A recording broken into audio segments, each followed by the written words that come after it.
Muy buenos días, o buenas tardes, o buenas noches para esta edición, para todos ustedes, en esta edición de día viernes de El Villegas, el portal del Villegas.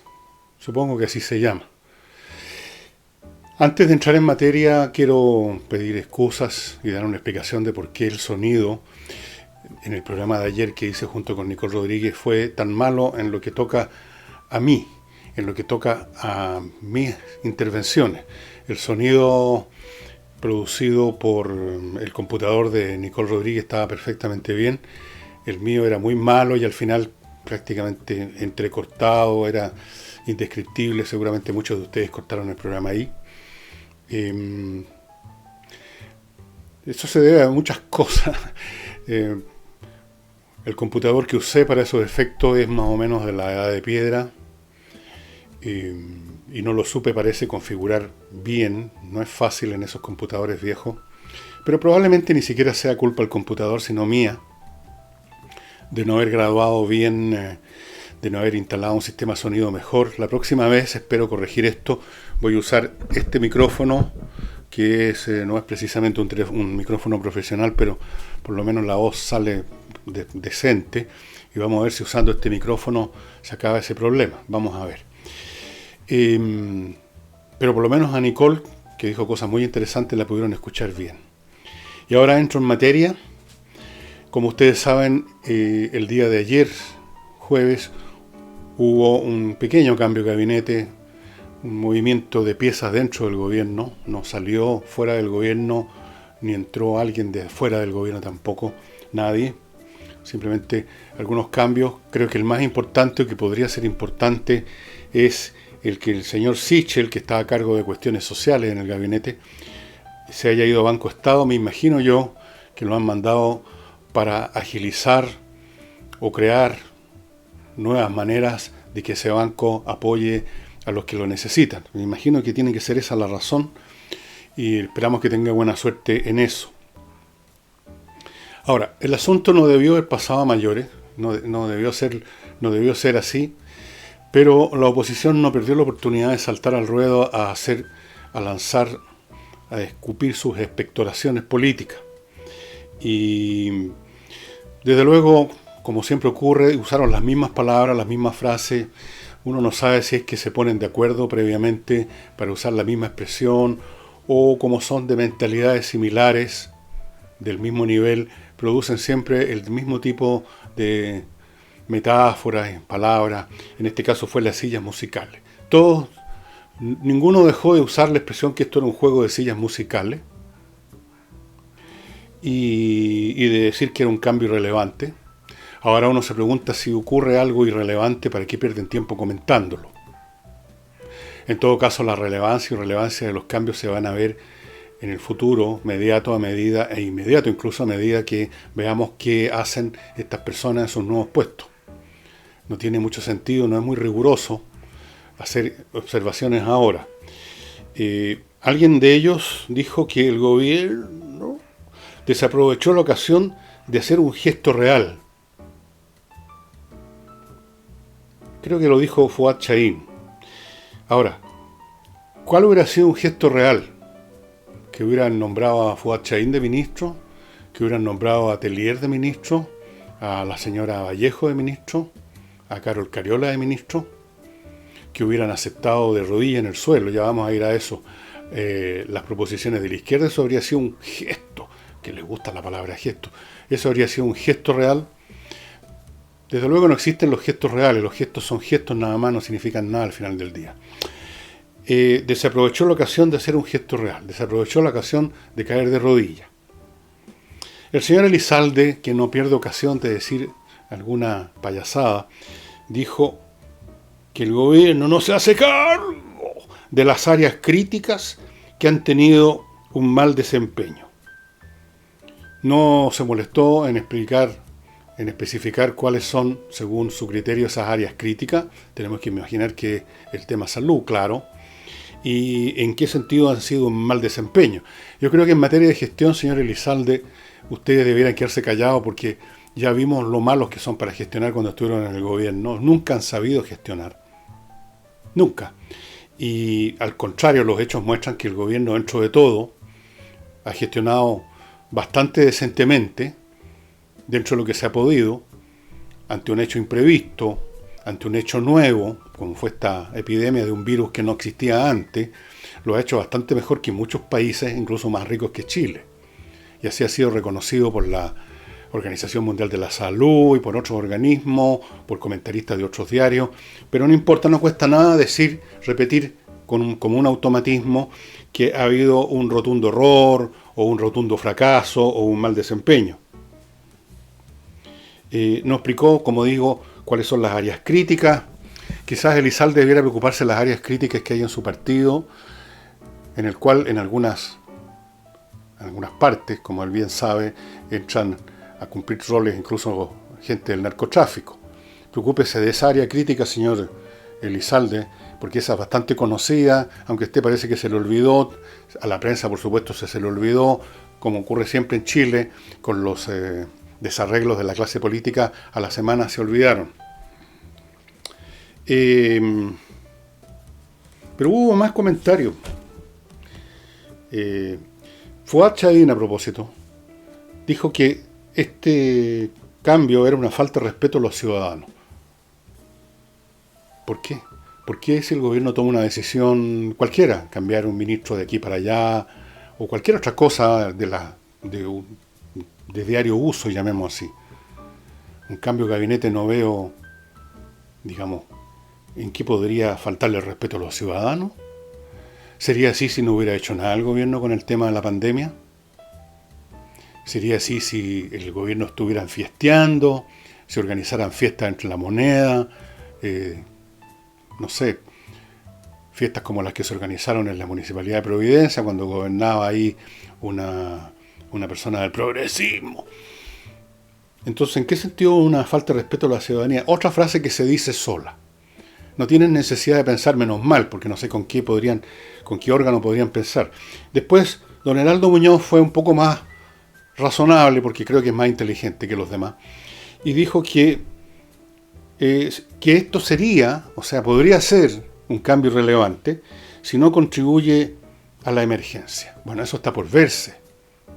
¿En qué sentido además se va a medir la contribución que puede hacer que cambie la persona que está a cargo de la SECPRES? Eso habría que dejárselo a los tratadistas en estas materias.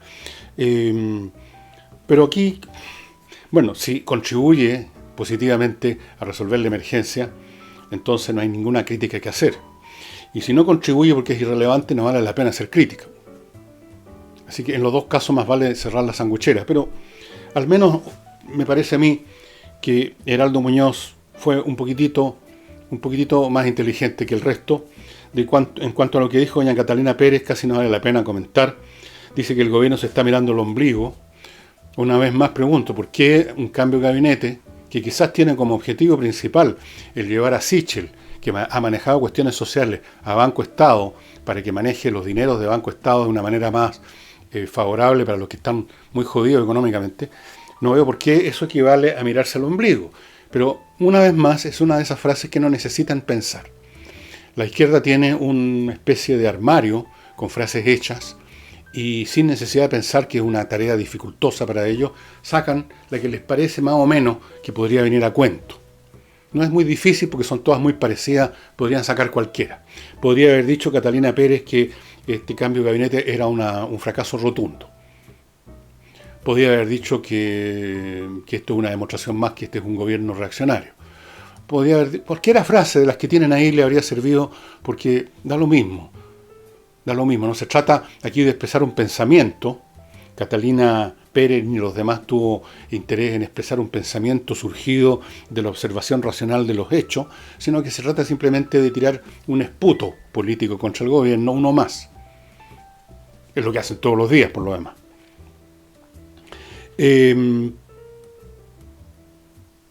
Pero vuelvo al punto que yo he hecho en varias oportunidades. ¿Qué más puede hacer la oposición?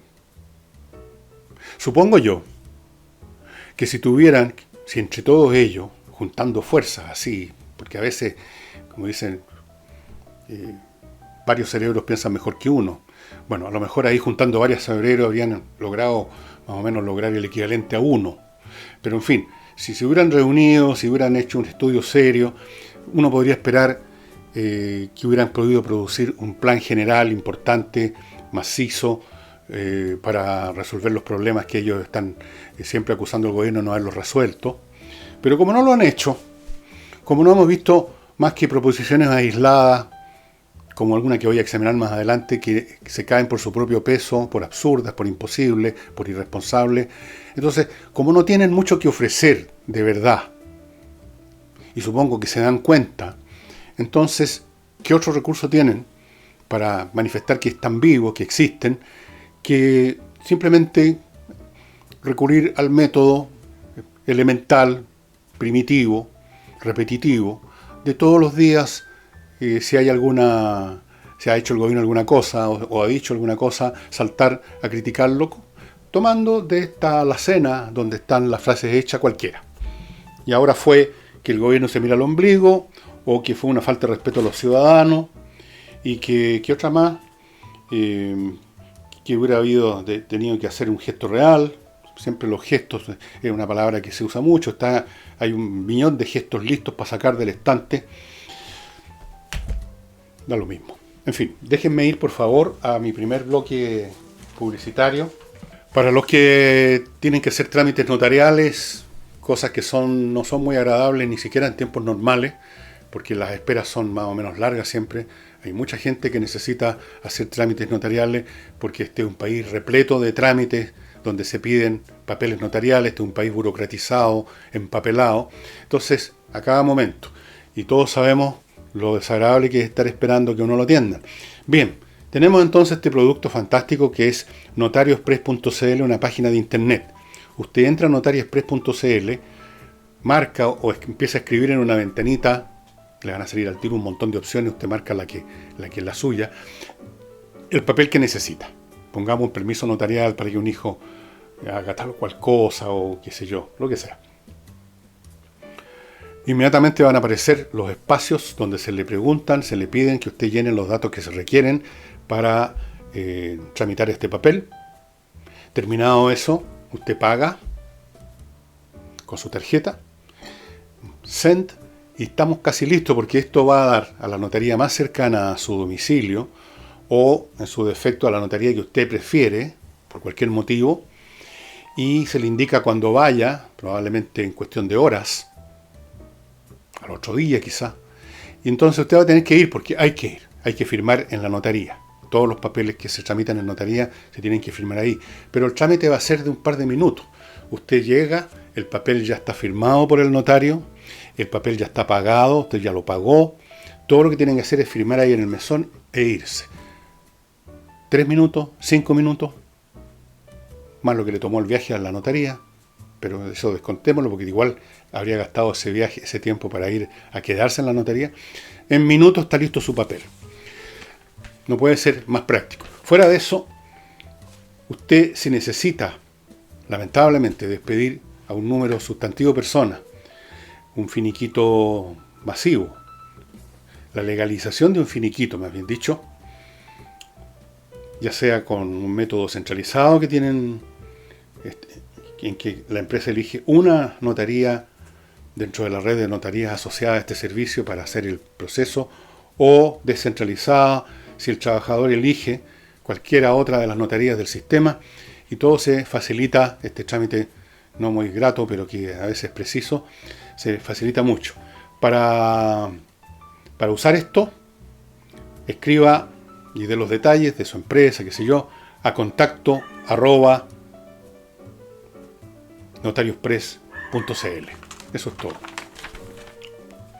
Y para desinfectar su casa, o su oficina, o su auto, o cualquier recinto donde se mueve gente, a lo mejor usted maneja una bomba de benzina, hay gente que va al baño, gente que pasa si es que está abierto a servirse alguna cosa, en el expendio que hay ahí de alimento y bebida, en fin, hay muchos lugares donde se necesita, pasa mucha gente y hay que desinfectar. Recurra a ozonium.cl. Ozonium es una empresa que utiliza ozono, O3, la molécula formada por 3 átomos de oxígeno, que es un desinfectante natural que elimina de todas maneras y completamente el COVID-19, elimina todo otro virus que hay ahí, elimina bacterias también, elimina malos olores, lo elimina todo, menos a la gente, por supuesto, tampoco daña a las mascotas, es completamente inofensivo en ese plano, no deja olores, elimina olores más bien. Y como es un gas, no va a humedecer ni mojar nada como ocurre con un vaporizador en que usted haya echado, bueno, como yo también lo hago, agua con unas gotas de cloro y de repente echo por todos lados, pero deja húmedo alguna superficie y el cloro tiene la mala costumbre de decolorarlo todo, ¿no es cierto? Esto es un gas, no hace ese efecto y además usted está seguro que ha cubierto todo porque los gases se expanden por todos lados. No tiene que acordarse dónde eché, dónde vaporicé. Ozonium.cl, estimados amigos, los datos están a mi izquierda o a mi derecha. Y Hey, el corredor más rápido de Chile. Quiero recordarles a ustedes que en tiempos como estos es difícil vender propiedades, pero por lo mismo se necesitan a los mejores. Y el mejor de todos es Hey. ¿Por qué? Porque tiene métodos distintos, mucho más eficientes que los rutinarios que usan los corredores comunes y corrientes.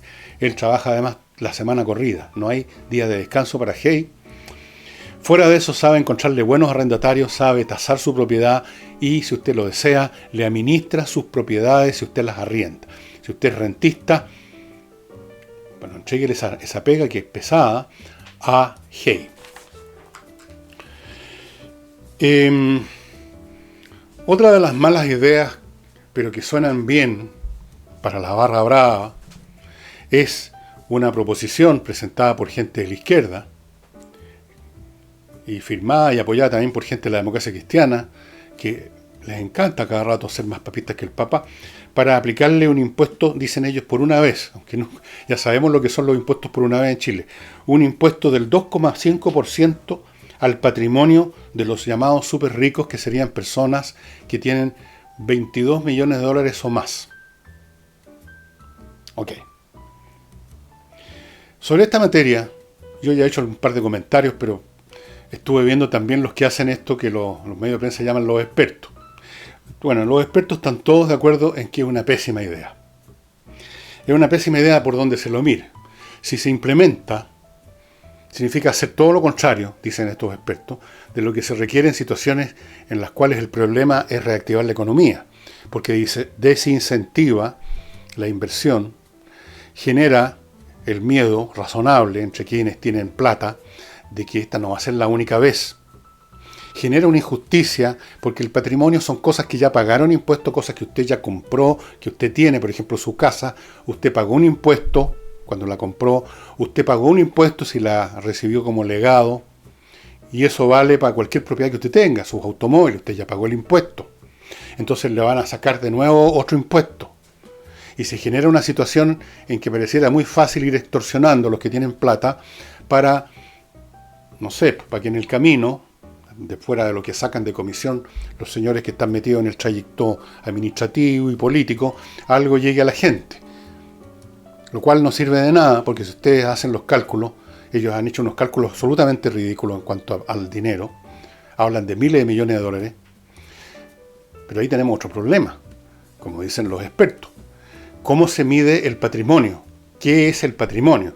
Usted, por ejemplo, supongamos que le tocara a usted que le pidieran el 2,5% de su patrimonio, y su patrimonio es una casa, pero resulta que la casa usted no la ha terminado de pagar, resulta que usted está pagando dividendos.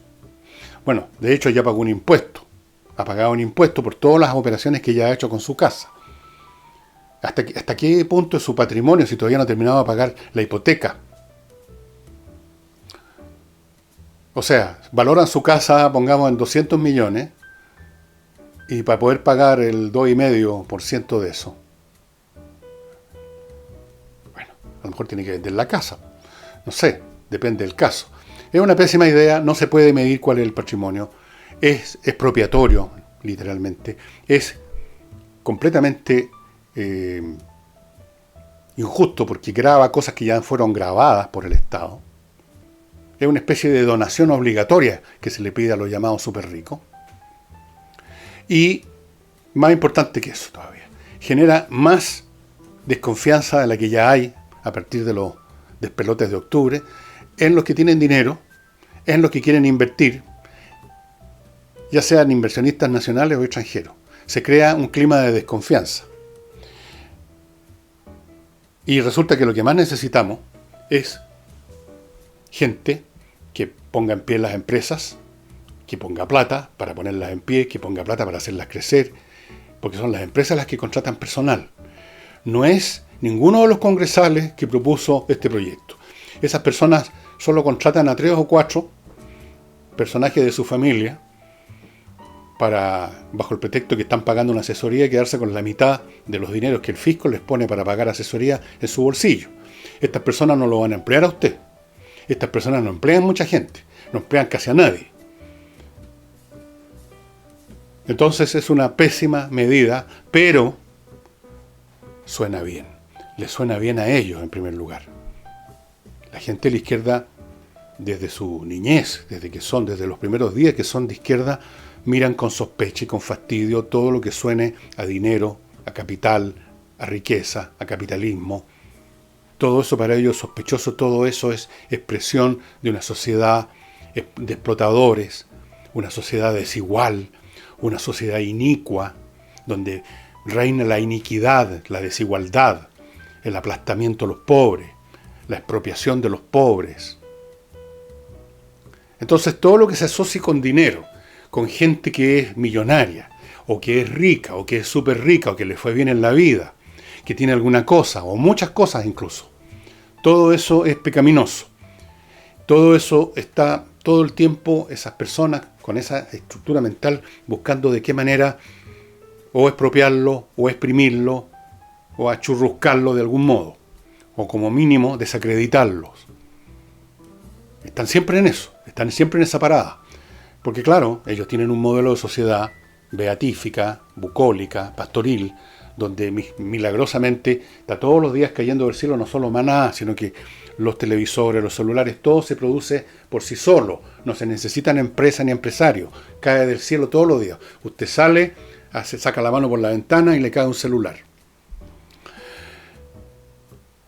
Eso por un lado. Y por otro, porque fuera de los pasillos del Congreso, dentro, digamos, de la ciudadanía en general, hay mucha gente que participa de la misma actitud mental de odio, resentimiento contra los ricos, los ricos. Como si son ricos ese gallo, ¿a quién le robó? ¿A quién mató?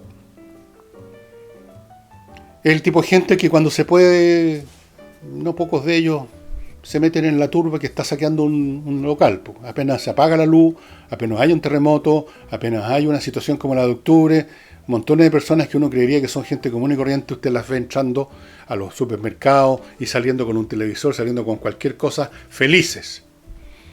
Entonces, esto de expropiar por ley, de sacarle cosas para que nos llegue a nosotros lo que les llegue, porque en el camino se va quedando mucha plata, les encanta. Suena como algo progresivo. Hay gente que eso de sacarle a unos para darles a otros les suena un acto de justicia. Les suena, bueno, les suena a venganza también. Pero dejando de lado los sentimientos, los estados anímicos que son el motor inicial de todas estas proposiciones, el hecho es que las proposiciones son malas en el plano económico.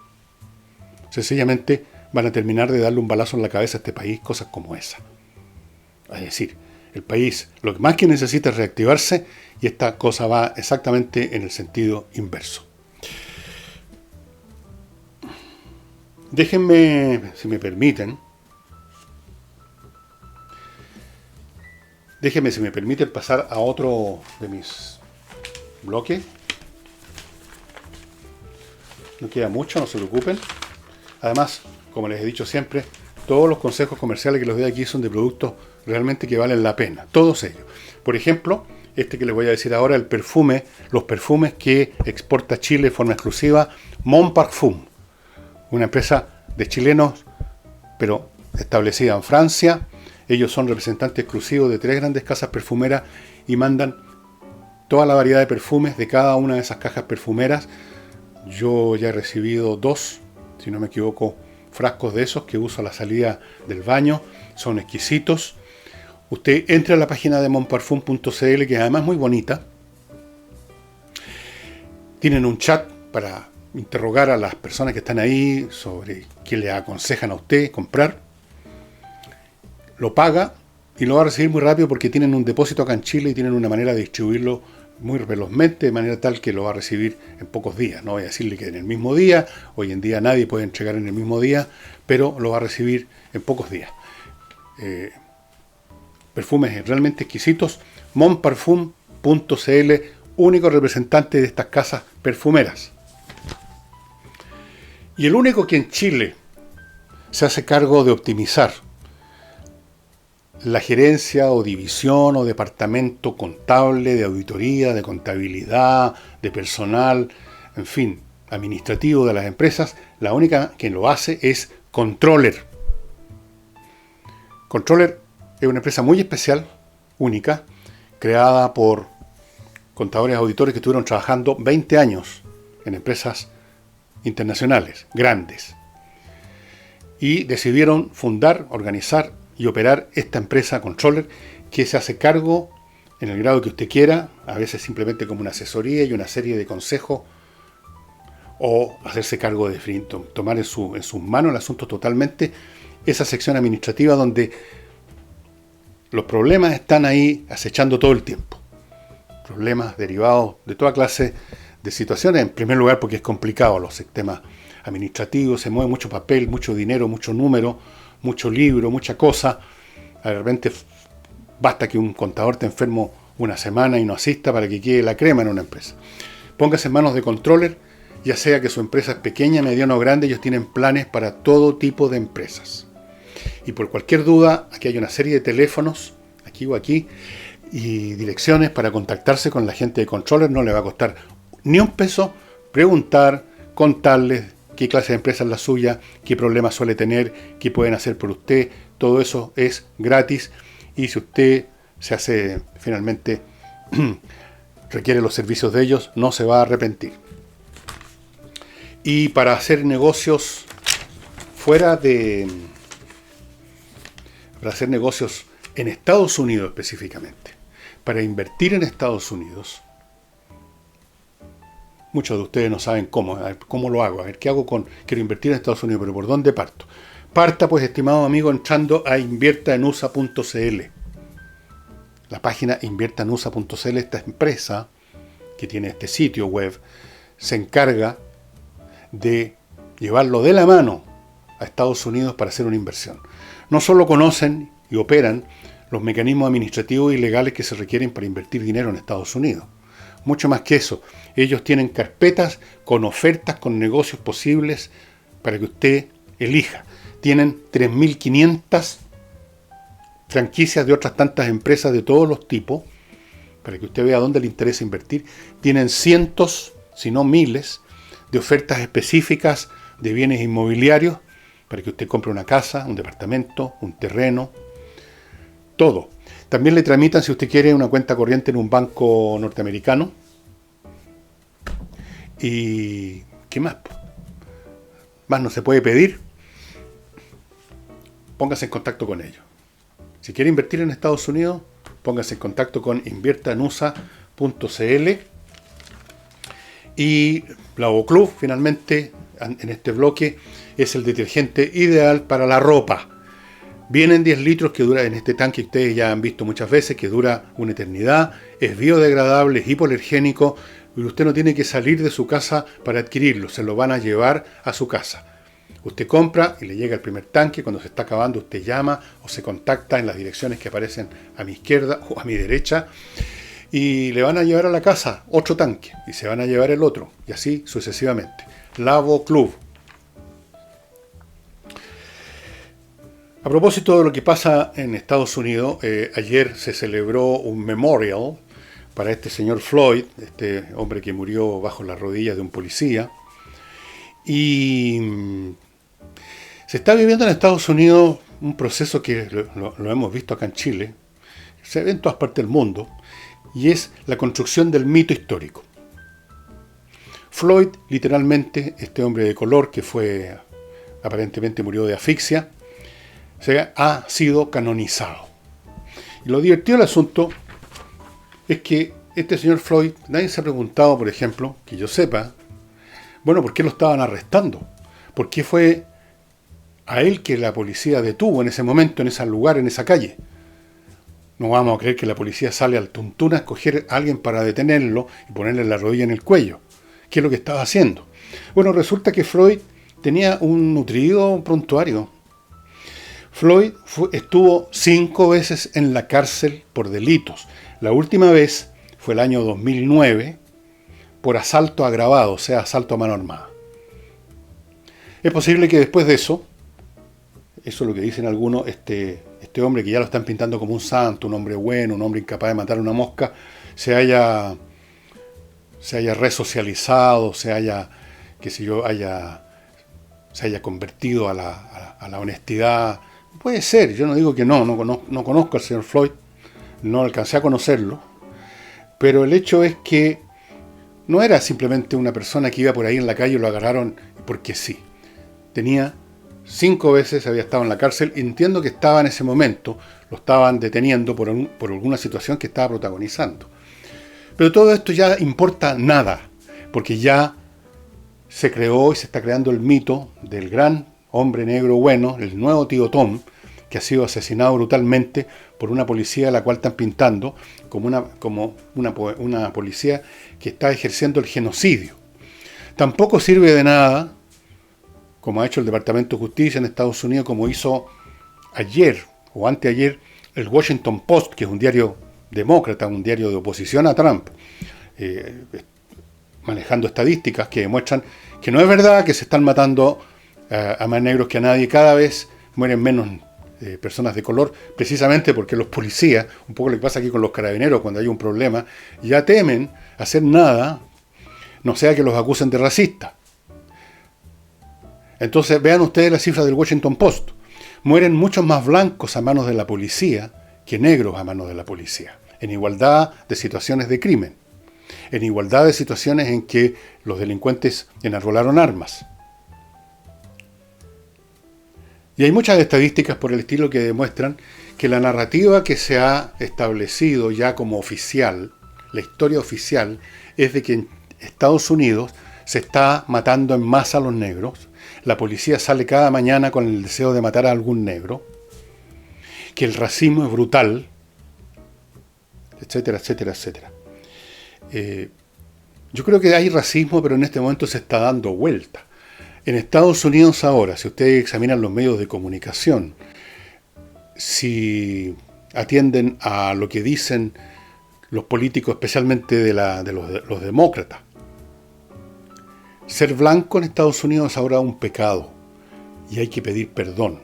Yo he visto algunas imágenes, o sea, cosas reales que han ocurrido, que han salido en una cadena de televisión norteamericana, de negros obligando o pidiéndole, pero varios negros pidiendo algo, es una obligación a la gente que caiga de rodillas, y hemos visto esas imágenes, a pedir perdón por ser blancos, por las culpas que cometieron, quizás, porque ese blanco puede ser un inmigrante que llegó a finales del siglo XIX, pero tiene que pedir perdón por las culpas de sus supuestos antepasados esclavistas. Ser blanco ahora es el problema en Estados Unidos, porque usted automáticamente, por ser blanco, a usted se le adjudica la condición de racista, de genocida, de explotador, etc. Ser blanco es un pecado. Ser negro es automáticamente ser víctima, ser una víctima inocente, en todos los casos, incluyendo este Floyd con sus 5 condenas en la cárcel. Y si ese negro, como ocurre con muchos de ellos, porque están en general en los sectores bajos de la sociedad, por razones que no me atrevo ni a mencionar, y por lo tanto hay una mayor proporción de ellos que se dedican al delito, no tiene nada extraño que una mayoría de los detenidos por delitos sean negros, así como también hay muchos hispanos, y también hay muchos rusos, y también hay muchos de otras etnias que han estado inmigrando a Estados Unidos últimamente, claro, que no tienen el mismo número que la población negra. Pero ya se estableció en Estados Unidos una narrativa, y yo quería hacerles ver todo esto, porque nosotros también hemos visto en Chile esta construcción de narrativas históricas formadas, construidas a base por una parte de ignorancia, por otro lado, de intereses políticos, económicos, materiales o emocionales. Recordemos, y aquí lo he mencionado varias veces, que durante los disturbios de octubre y noviembre, las llamadas fake news terminaron, muchas de ellas convirtiéndose en narrativas oficiales. Y cuando esas narrativas oficiales fueron desmentidas por la realidad, y hubo juicios donde se demostró que tales o cuales acusados que supuestamente habían violado a este o zamarreado al de más allá, cuando se demostró que todo eso era falso, eso no produjo ningún efecto porque ni siquiera fue mencionado en la prensa o muy poco, y en todo caso no tuvo la repercusión de la primera versión, de la versión fake news, de la versión que estaba creando un mundo maniqueo de los buenos y los malos, los heroicos, inocentes e idealistas luchadores por una sociedad igualitaria y las fuerzas represivas del fascismo. Y usted, cuando en una sociedad se construye la historia, en el presente mismo en que esa historia está ocurriendo, usted no puede esperar ninguna objetividad. La verdad y los hechos son los primeros que desaparecen del mapa.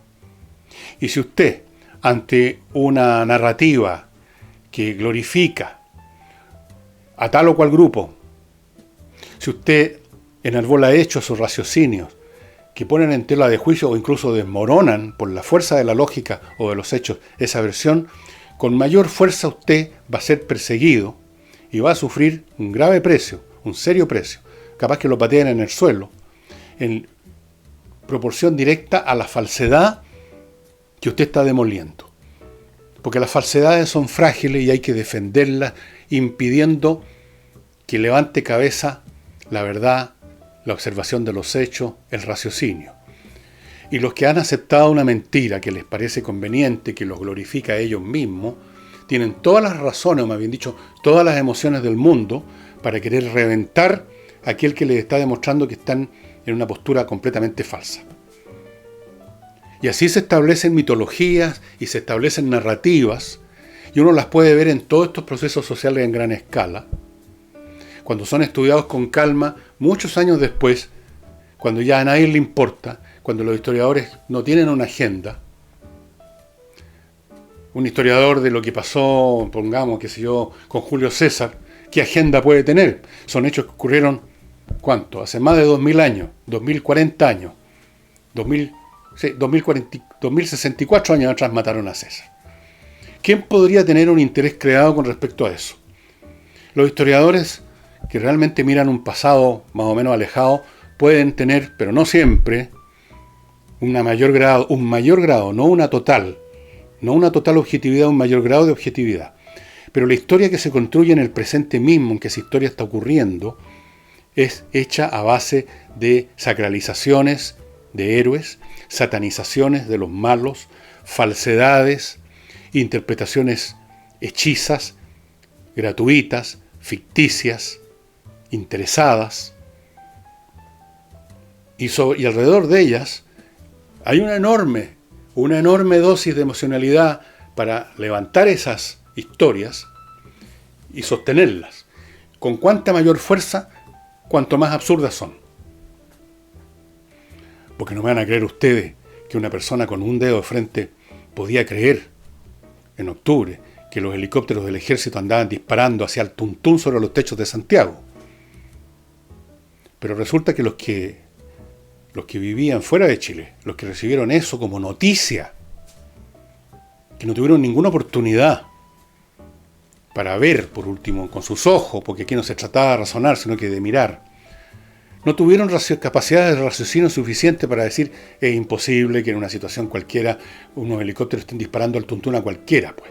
Es ridículo, por último, que le estén disparando a un grupo específico, pero no a cualquiera. Pero los que escucharon y creyeron esa historia, y ustedes pueden seguir la historia de esas historias fuera de Chile, tenían un interés en creerlas, un interés político, evidentemente. Gente enemiga desde siempre del régimen neoliberal, enemiga desde siempre de Piñera, enemiga desde siempre del capitalismo. Gente que se quedó pegada con toda la parafernalia y la casuística antipinochetista. El Chile del pinochetismo, y el pinochetismo aquí, el pinochetismo allá, como si todavía estuviera gobernando Pinochet. Bueno, esa gente tenía un interés personal en creer eso. Y eso es lo que sucede con la historia que se construye en el presente, que es un tejido de falsedades y de absurdo. He aquí, en Estados Unidos, un memorial donde todo el mundo, algunos auténticamente y otros simulando, yo creo la mayoría, cabizbajos en un memorial de una persona que había estado 5 veces en la cárcel. ¿Por qué? Porque murió. Ese fue su mérito, ese fue su milagro. Y los policías que intervinieron en esto, el policía que intervino poniéndole la rodilla encima, bueno, ya por la presión de esta oleada emocional, ya le subieron el grado de culpabilidad, y a los policías que estaban ahí no haciendo nada, también ahora, ayer, los inculparon por no hacer nada. Bueno, eso es una culpa, efectivamente, una culpa por omisión. No sé hasta qué punto los policías que estaban mirando se dieron cuenta de lo que estaba ocurriendo o no. Eso es un asunto que dejo, es un tema policial que no conozco. Pero se creó una situación que ya es simplemente, pasamos de lo policial a la hagiografía, a la escritura de la vida de los santos. Tengan cuidado porque la historia escrita en el presente se escribe así. Se escribe con intereses, se escribe con hormonas, se escribe con rabias, se escribe con estupidez, se escribe con idiotez, se escribe con odio, pero nunca se escribe con inteligencia. Y antes de entrar a la parte literaria, que voy a ser muy breve, les quiero recordar 2 de mis auspiciadores. El ajedrez de mi amigo Pablo Tolosa, la caja que ustedes ven a mi izquierda. Yo quiero insistir en aquellos que no la han adquirido, que la caja les va a llegar muy rápido, porque tiene un sistema de distribución en Chile. Pablo vive en Buenos Aires, pero tiene un sistema de distribución en Chile. La caja le trae el ajedrez, las piezas y una licencia para entrar a todos los servicios, todas las cosas entretenidas que trae la página espacioajedrez.com. Fuera de esa licencia que viene en la caja, a usted, el comprador, le van a mandar 2 por mail para que la use personalmente, si acaso esa caja va a ser un regalo para un niño, que sería lo ideal. Y no olviden que usted puede tener una casa exquisitamente climatizada con los dispositivos que instala Climo, la empresa más premiada por innovación tecnológica del año pasado. Climo. Ellos le instalan dispositivos que le dan la temperatura que usted quiere en el momento que quiere y que filtran el aire. El mismo aparato le funciona como calefactor, le funciona como aire acondicionado, le funciona como filtro, silencioso, apenas gasta energía eléctrica. ¿Usted siente algún ruido especial? Y aquí está funcionando uno de esos dispositivos. Nada. Así es que pónganse en contacto con miclimo.com. Los instaladores y los técnicos de esta empresa son revisados todas las semanas, su estado de salud, y operan con todos los implementos de sanitización, de precaución, las mascarillas, los guantes, los trajes, todo, para que no haya ningún problema. Pónganse en contacto con miclimo.com. El libro que les voy a presentar hoy día, ustedes yo creo que lo pueden encontrar en castellano. Aquí la edición que tengo yo en su idioma original es de Émile Zola. Se llama La Debacle. La debacle es una palabra francesa, pero que se ha españolizado también, y sin estos acentos circunflejos y el acento grave de la primera letra. En castellano decimos debacle por un desastre, pero espantoso.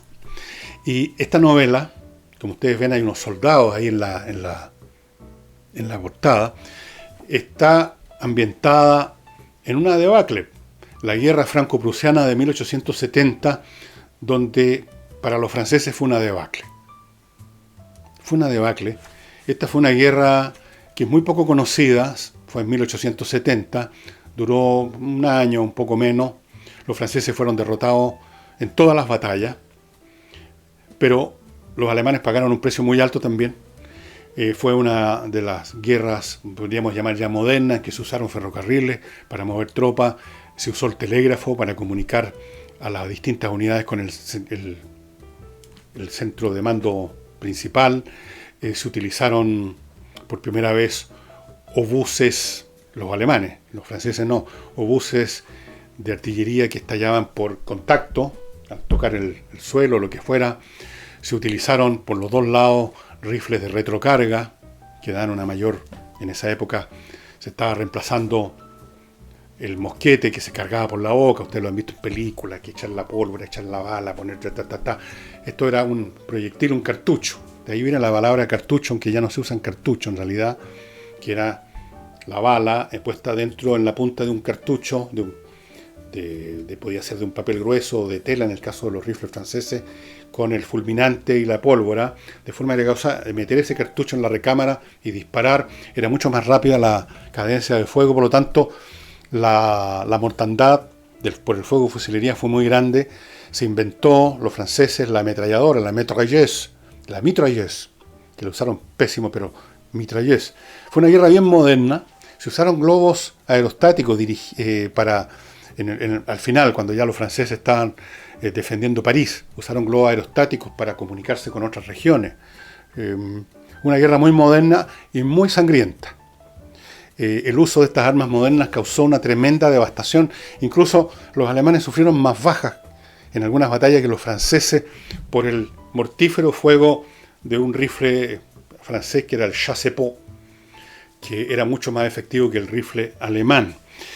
Es muy entretenido para los que les gustan novelas bien escritas y de guerra. Esta les va a encantar.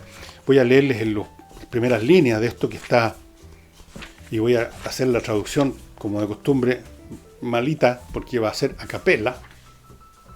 Pero esto ya pinta, nos pone inmediatamente en el escenario. Dice: a 2 kilómetros de Mulhouse, que es una localidad al norte de Francia, hacia el Rin, en medio de un campo fértil, bajo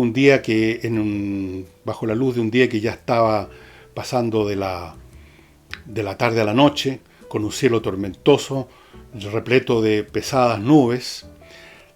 Las tiendas, las carpas de los soldados, se alineaban regularmente en línea, y mientras que los centinelas con sus fusiles cargados hacían guardia inmóviles, con los ojos perdidos allá en las brumas violáceas del lejano horizonte. Bueno, fue una debacle porque las tropas francesas eran inferiores numéricamente, y eso es muy importante, especialmente era muy importante en esa época, porque fueron pésimamente dirigidas, y fue una debacle espantosa en esta guerra re importante, que no cambió mucho el panorama de Europa, pero por un lado, y por otro sí, porque de ahí emerge el Imperio Alemán. En esta guerra, donde se batieron por un lado algunos antepasados míos, y por el otro lado otros antepasados míos, fue una debacle que quedó pesando en la mente de Francia por mucho tiempo, y se hablaba durante los años que siguieron a esa guerra de la revanche. Los franceses querían la revancha porque uno de los precios de la derrota fue que los alemanes se quedaron con 2 provincias de Francia, Alsacia y Lorena, fuera de que los alemanes lo hicieron pagar una tremenda cantidad como multa, llamémoslo así, y en gran parte el entusiasmo con que al principio, en los primeros momentos de la Primera Guerra Mundial, las tropas francesas fueron a la primera línea a combatir, fue porque estaban inspirados por este odio, por este deseo de revancha que había sido inculcado, lamentablemente, pero así ocurre, en los niños, en los jóvenes que fueron apareciendo en Francia después de 1870. Bueno, el libro es súper entretenido, estoy seguro que ustedes lo van a encontrar en castellano en alguna librería. Yo creo que es un libro bastante famoso. Aquí sigue la acción desde el punto de vista francés. Émile Zola era un escritor francés y la debacle la sufrieron los franceses.